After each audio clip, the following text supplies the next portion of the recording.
Hello, I am homeless, I have no job, but I wanna be an Uber driver. I don't wanna rent from Hertz because their cars are shit, and I tried renting but the rental fees are too high. Can someone buy me a car? I want a Tesla, then I can work and not have to worry about anything. Seriously, thank you.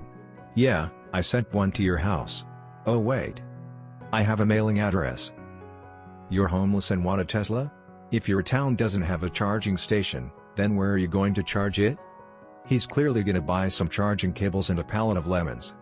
I live in Los Angeles, they have charging stations.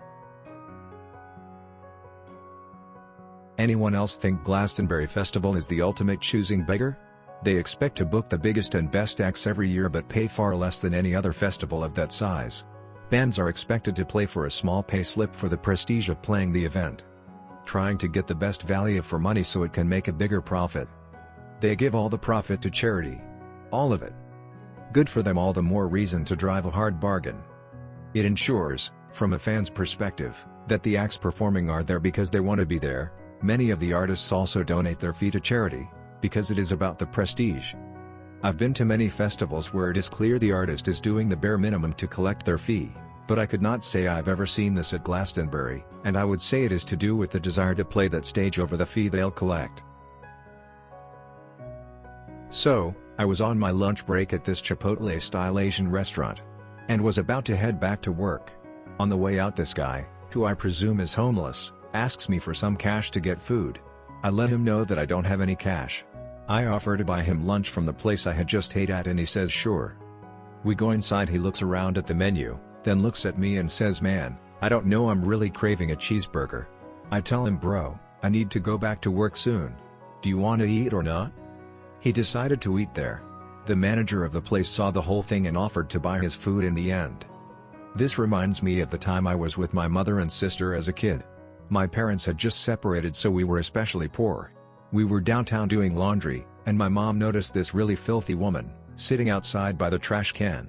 She bought a fried chicken meal for her, and sent my sister and me to give it to her, along with an orange soda. My sister hands her the bag of food and I hand her the soda.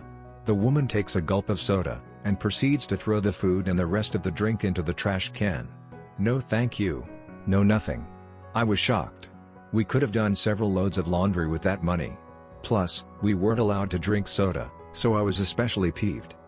Fast forward about 15 years.